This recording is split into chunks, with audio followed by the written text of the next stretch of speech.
What's up guys, Perlin here, and I'm in Hong Kong and I want to show you the room that I'm staying in and how much it's going to cost you and what you can sort of expect for this type of price in this city, because it's a very expensive city.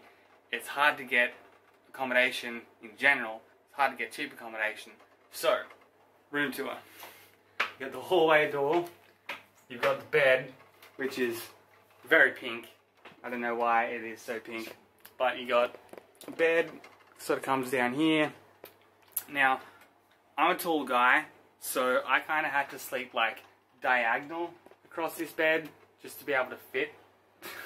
I couldn't quite stretch out because this wall would get in the way. But you do have air conditioner, TV, you've got a fan behind me, you got the tiniest little bench space ever. And then in here you got the bathroom, you got toilet, mirror, hot water, shower in the corner there. Very basic, very minimal, very small. This place has got like no floor space whatsoever. And it's funny, this place is actually a little bit bigger than the other place which I'm about to check into. So the basic story behind this was, I was trying to find my Airbnb, which was a hostel, but I found it on Airbnb. And I'm looking around the city, I'm walking around, I can't find it anywhere. I asked the security guard of the building, which I'm sure that it was in, and he said, that place hasn't existed in a long time. I was like, what? And so I called up the number on Airbnb and it was unavailable, like it was out of service type thing. So I'm guessing that it closed down. I don't know, so I was like, alright, well I'm going to find another hostel. So I just looked on Google Maps and I go around, I'm looking for this rainbow hostel type thing. I walk into this building and this girl's like, oh, you're looking for a place? I'm like, oh yeah, I'm looking for this hostel. And she's like, oh, have you booked already? I'm like, no. She's like, oh, I've got a room. So I'm like, oh, okay, here we go. So I thought, okay, at least I'll look at the room first. And she took me and she went up 1,000 flights and there was this room and it was pretty good. It was very similar to this, bed, shower, that's it. But a little bit newer than this, and I got that for the first night, but then it was booked after that. So, and she's like, oh, I've got a friend who's got this other room, so I was like, okay, I'll check that out. That was this room, I booked it for 2 nights, and now I'm going back up to the other room for 2 nights. So, I'll show you that other room right now.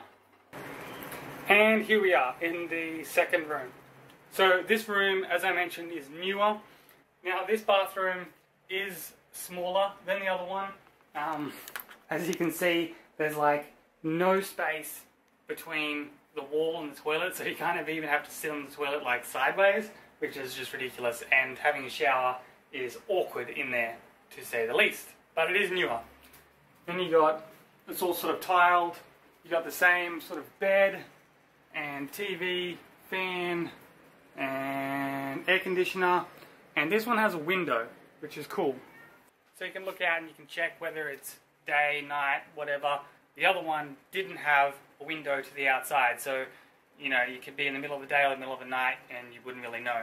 Now the cost of this room and the other one is 200 Hong Kong dollars per night, which is about $35 Australian. So that's what you're looking at paying for this type of accommodation. Now I looked around at different hostels and also in Airbnb, different options, and it's all like, this is the minimum. 35 a night, and then it just goes up from there. So it's really hard to find anything cheaper. And like even hostels and stuff, you'll be paying the same amount of price, but you just get like a cramped bunk bed, you know, in a big dorm, rather than your own private room with bathroom and, you know, bed. So it's a pretty good deal in terms of that. Now, even though the woman who runs this place just found me randomly when I was walking into the building and showed me the room, this building actually has a bunch of guest houses and rooms like this that you can rent out, and so it's not as dodgy as it sort of sounds as I'm saying it, because there's lots of different places. And also keep in mind that this is Hong Kong. It's a very small landmass and a lot of people living here.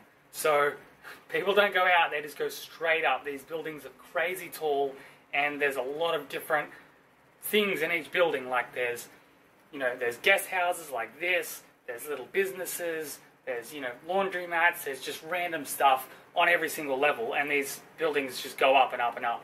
So there you go.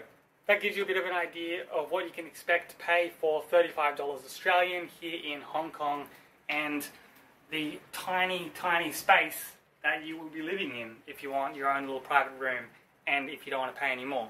Now, this place doesn't have a website, but if you want to book here in the future, you can by calling this number.